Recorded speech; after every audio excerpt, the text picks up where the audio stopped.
Hello students, welcome to your computer class. We were on the chapter number 17, Society Law and Ethics. कल हम लोग digital property right पे थे, ठीक है।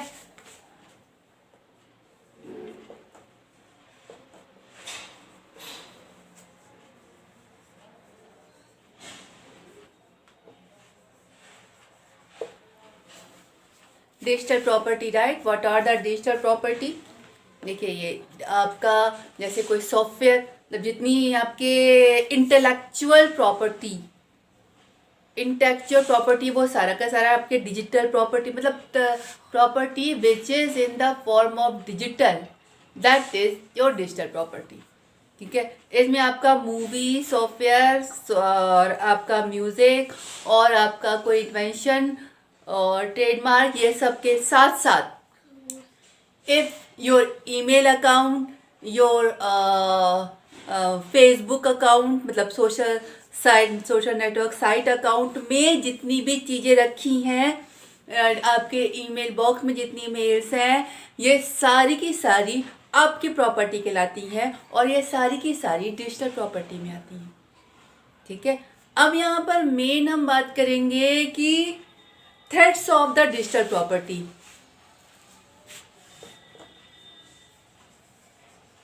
Threads of the digital property,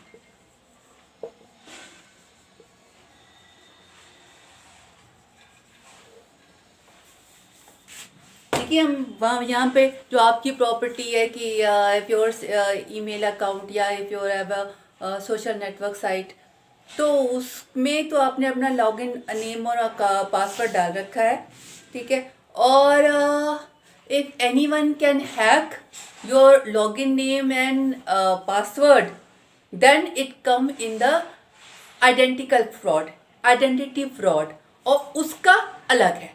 means identity fraud में अगर आता है तो आप उसके अगेंस्ट क्या, वो आपके अगेंस्ट क्या क्या कर सकते हैं, आपके क्या उसमें क्या क्या आ सकता है, थ्रेड्स में क्या क्या आ सकता है और आप उसके खिलाफ क्या क्या कर सकते हैं, वो आपका आइडेंटिटी फ्रॉड में आया। यहाँ पर हम बात कर रहे हैं, जैसे मान लीजिए आपका कोई सॉफ्टवेयर है या इंटेलेक्चुअल प्रॉपर्टी है, ठीक है। अब इंटेलेक्चुअल प्रॉपर्टी आपने, मतलब सॉफ्टवेयर आपने बनाया, मार्केट में डाल दिया कि लाइसेंस जो लेगा, यानी यूसेज लाइसेंस जो लेगा, कॉपीराइट जिसको देंगे, मतलब कॉपीराइट दे दिया। अब जिसको हम सॉफ्टवेयर यूज़ करना है शुड परचेज द लाइसेंस, ठीक है। अब software is available on purchase, software is available. Now what are the threats are attached with their software which is available on purchase, ठीक है। पहला, digital software penetration tool,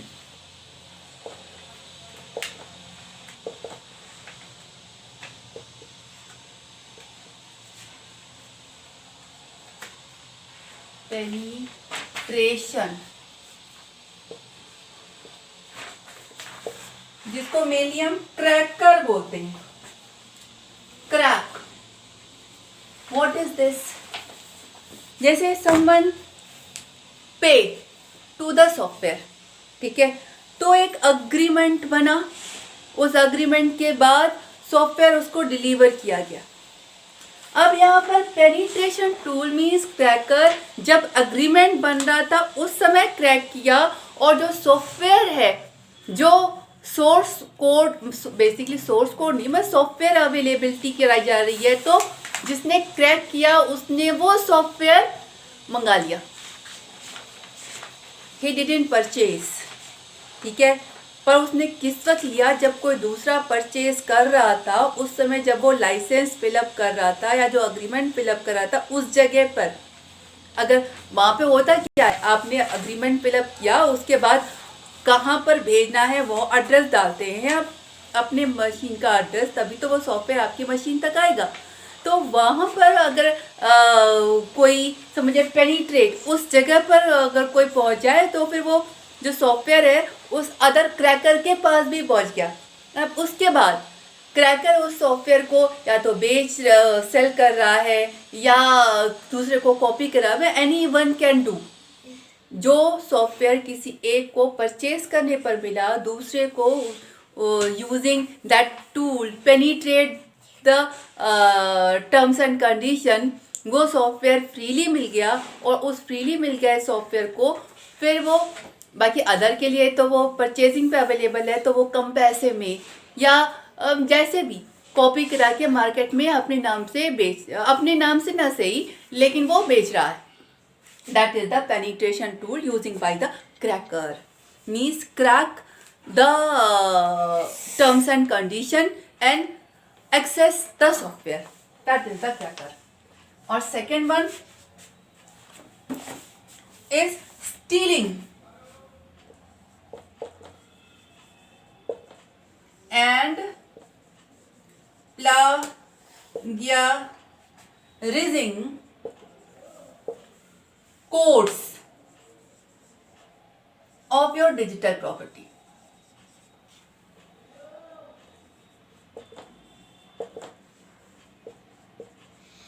main यहाँ पर property, main यहाँ पर आपकी बात हो रही है कि जो सॉफ्टवेयर, ठीक है, अब यहाँ पर you have made a software and available to other on the purchase one, ठीक है। If any one can steal your software code, if any one is the developer one who steal the code of the other developer, ठीक है। आप यूँ समझिए कि जैसे market more than one person are available in a team and they share their work to make a particular software, ठीक है। अब उस जगह पर अगर किसी डेवलपर ने किसी दूसरे डेवलपर का कोड चुरा लिया और उसके बाद वो अपने नाम से बेच रहा है, अपने नाम से या कुछ थोड़ा सा अमेंडमेंट करके कि आई मेड दिस करके वो मार्केट में डाल सकता है। अब देखिए अगर एक टीम में मोर देन वन डेवलपर हैं तो they should share their code, ताकि तभी मिलकर एक पूरा सॉफ्टवेयर बनेगा। अब यहाँ पर शेयरिंग में दिस इज द थ्रेट कि किसी ने उस सॉफ्टवेयर कोड को अपने नाम से डाल के कर दिया, तो क्या वेरिफिकेशन होगा कि वो सॉफ्टवेयर कोड मेरा है। तो these two threats are available, means cracker वाली चीज, if anyone crack the terms and condition who can steal the intellectual property, and the second one plagiarism means if one developer steals the intellectual property of the other developer and sell it या publish it by his name, तो वो जो property है, जो code है, जो software है, वो दूसरे डेवलपर के नाम से दिखाई पड़ेगा। How can this threats to be avoid, ये दोनों थ्रेड जो आपके इंटेलेक्चुअल प्रॉपर्टी के साथ अटैच हैं, इसे कैसे अवॉइड किया जाए।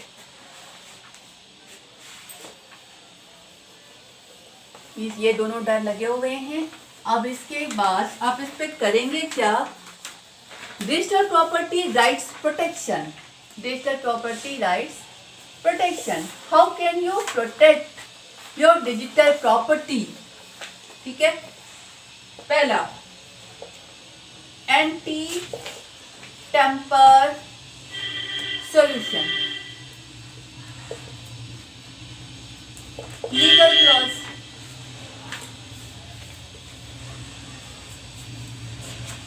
limit the sharing of software code,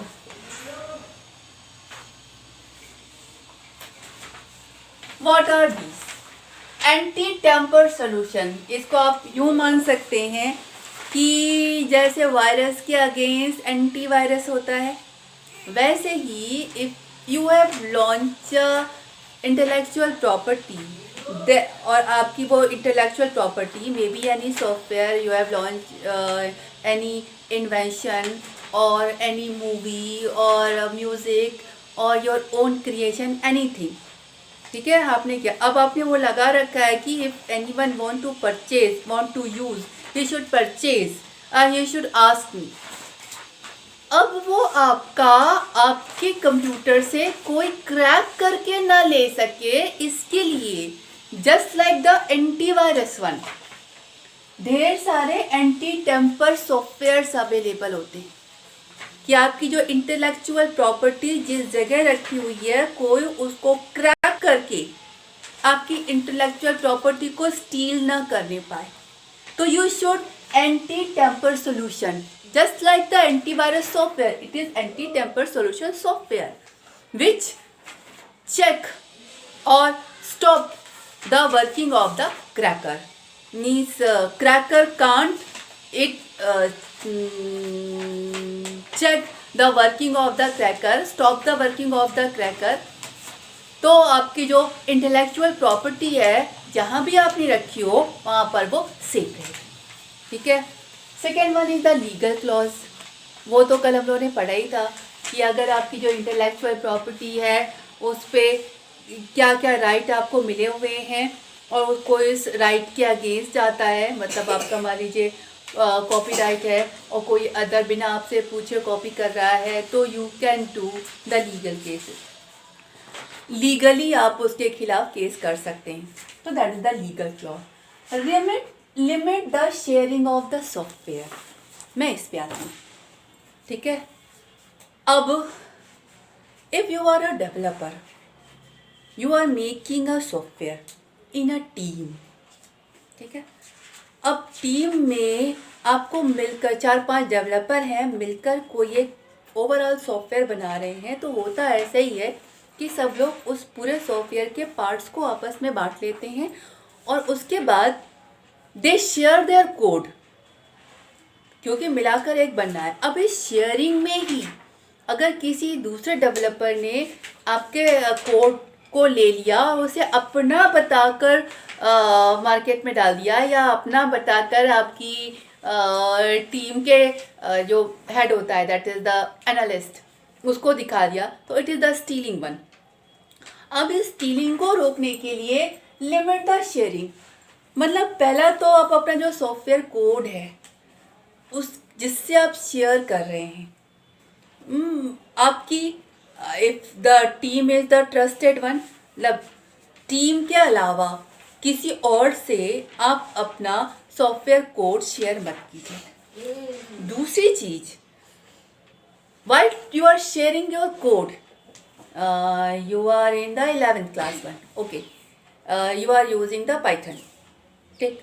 अब पाइथन में तो ओके ओपन सोर्स अवेलेबल है, ठीक है, it does not create any executable file, but in other language it create the executable file, so no need to share the software code.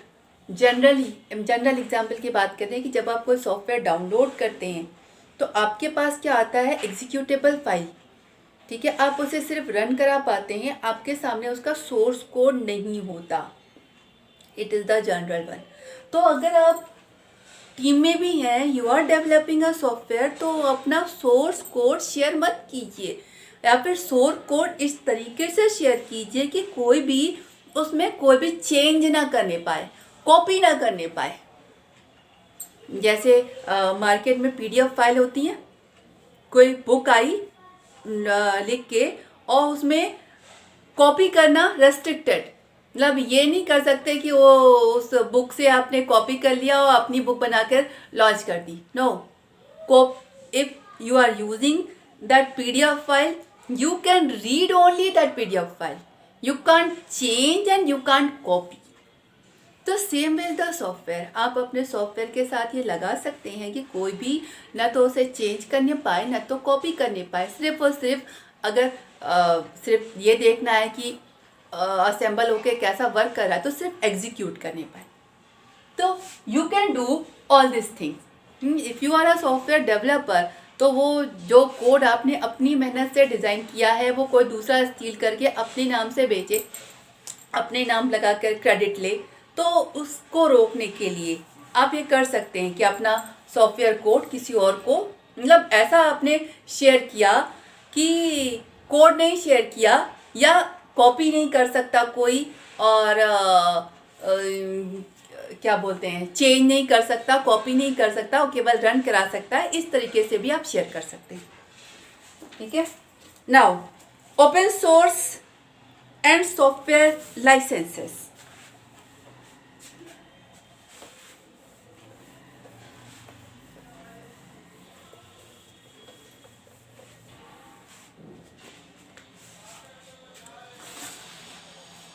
There are some terminology. ठीक है।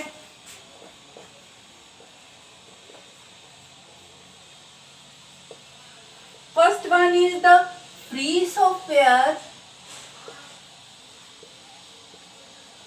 and the second one is the open source software.